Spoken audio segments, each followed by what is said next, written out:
Welcome back to the show, everybody. Check out these headlines. We've got a former Coinbase CTO saying that Bitcoin in $1 million within the next 90 days. What in the hell does he know? And then we've got an XRP technical analyst that's telling us we got 3 points of confluence that say XRP could be $130, and we'll tell you when. Somebody roll that beautiful intro.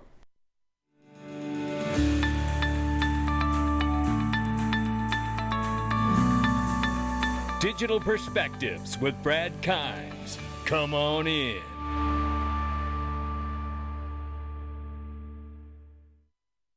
Welcome back to the show, everybody. You can follow us on TikTok, YouTube, and Twitter for exclusive content. Right now, it's $1.2 trillion market cap for crypto. It's off by 1.8%. Happy Sunday morning. It is 27,100 plus for Bitcoin. It is 1,700 plus, almost 1,800 bucks for Ethereum, and it's a 76.5 plus billion dollar market cap for Tether. XRP is 39 cents this morning. It is up 6.7% on the 7-day, ladies and gentlemen. Now, we've been watching a lot of bank issues, collapses, runs, and they say it's not over. This here from Jason Cousins. If you haven't checked it out, it's hashtag GoldFi. GlimpPay, baby. Yeah. As the dominoes fall, we wonder which bank is next. Will depositors be bailed out even when the accounts are above FSCS insurance levels? Which banks has had exposure to SVB, Signature, and Credit Suisse Bank? Gold is security. Glint, it's key.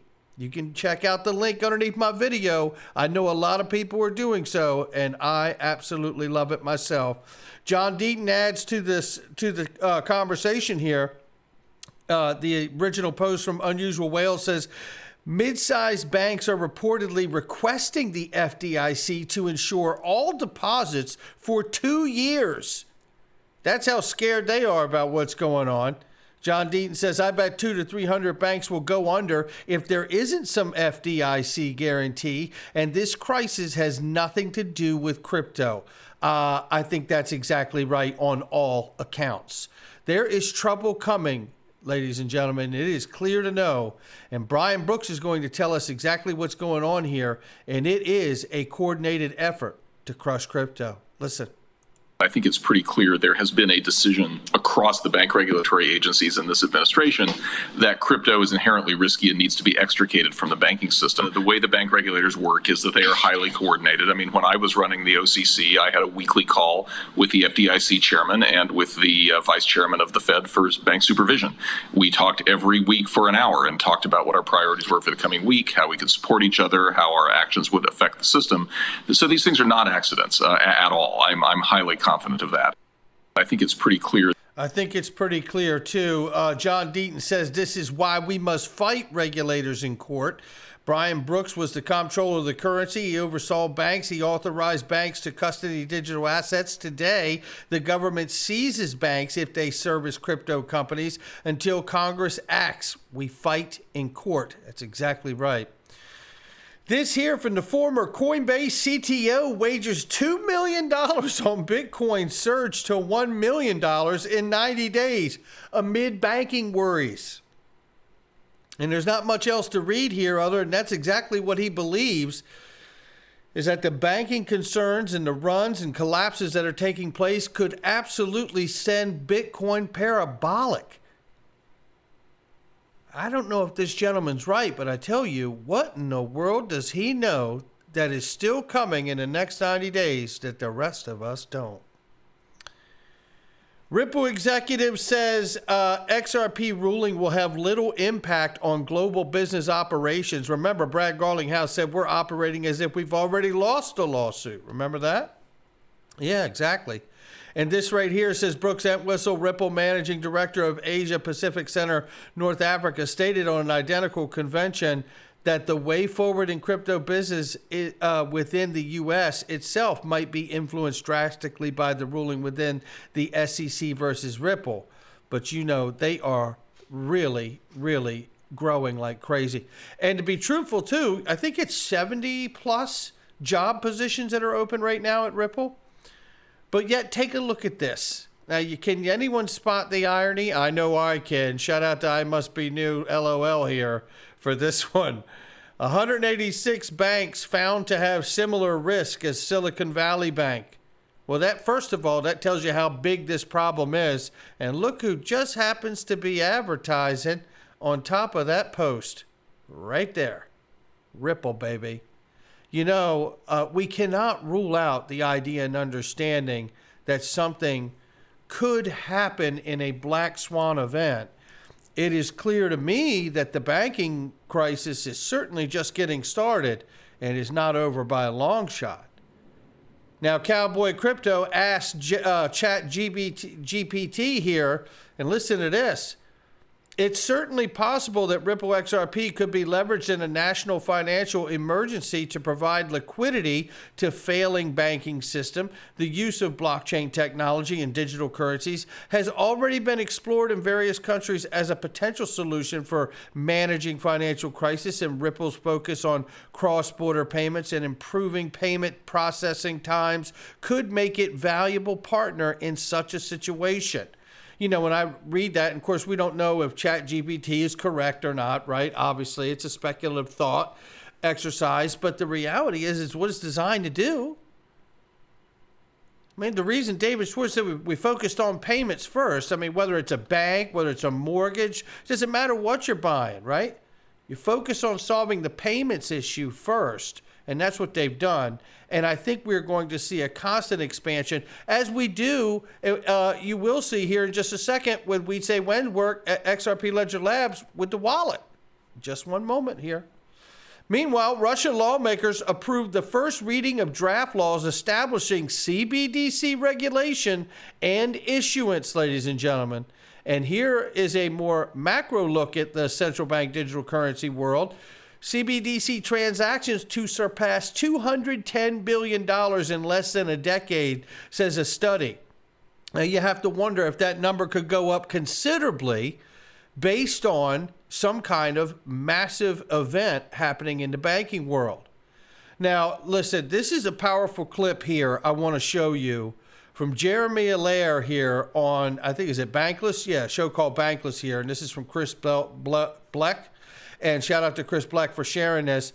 But watch Ryan Adams nearly cream his pants when Jeremy Allaire suggests USDC should be able to bypass the banking sector entirely and become a CBDC itself. I've been saying this. Exactly what I've been saying for a long time. USDC is poised to become the new U.S. digital dollar for the United States.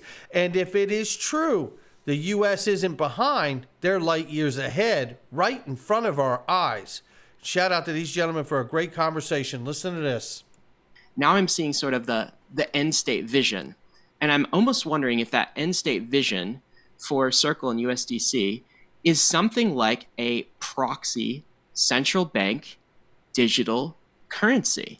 Okay? Like, I know we're steps before that here, and maybe I'm getting too ahead of myself, but it just feels like that vision of like USDC shouldn't have commercial bank, I'll call it protocol risk because we have crypto here.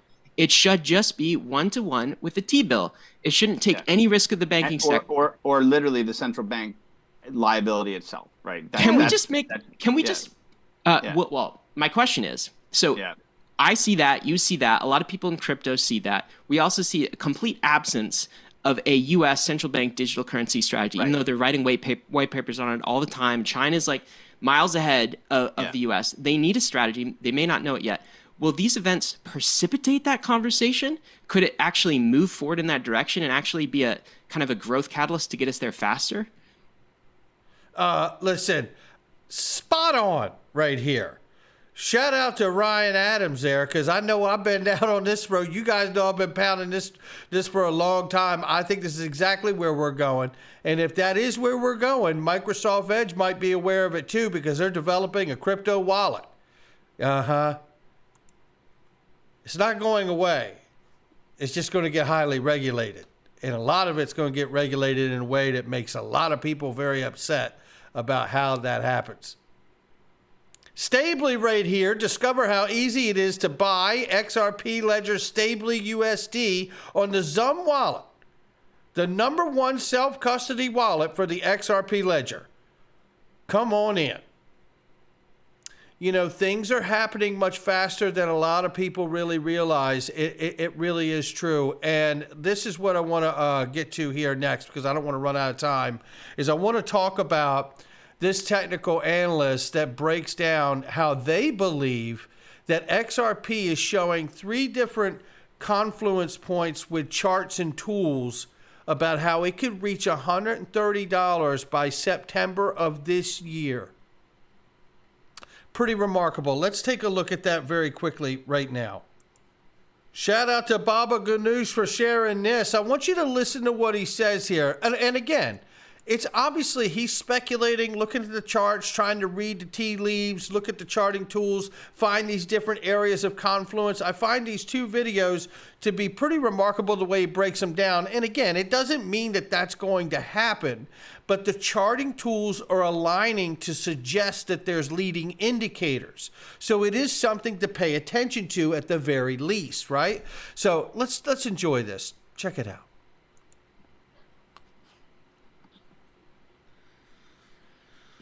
All right, so this is going to show you how I've come to the conclusion that, in my opinion, we will see a pretty significant move in XRP this year. All right, and actually, by September. And here's what I mean. Okay, we've been working on the premise of this being a big 1-2 from the top, where we have a 1, 2, 3, 4, 5. With some type of correction here, it gets us just below the previous 4. It's also, if you've seen a previous video that I have pinned, it's also at the time fib of the 0.618 of this entire move. And that goes into play with what I'm talking about next, right? And if you've seen my previous videos, I do believe we eventually get to $10,000, maybe even beyond that. But for now, I want to talk about this 1-to-1 and when we could reach this 1-to-1 of $130. All right. If we measure the length of time it took for the 1 wave, move it over to the bottom of 2, so that way we're looking for projections of when we could potentially see these bigger targets. If it goes to the 1,618, we're looking at 2025 potentially for the $10,000. But this 1-to-1, okay, as far as time is concerned, is this year on September 11th. All right, so there's a couple of things that line up with that date in particular that I want to point out. All right, for one, the time fib. Okay, another common tool that we utilize is the pitchfork. Right, and if you know the statistics on the pitchfork, this median line, this red line, gets tagged 80% of the time. Okay, so we have not tagged it yet, and it just so happens that median line crosses directly through that 1-to-1 as far as time is concerned, and that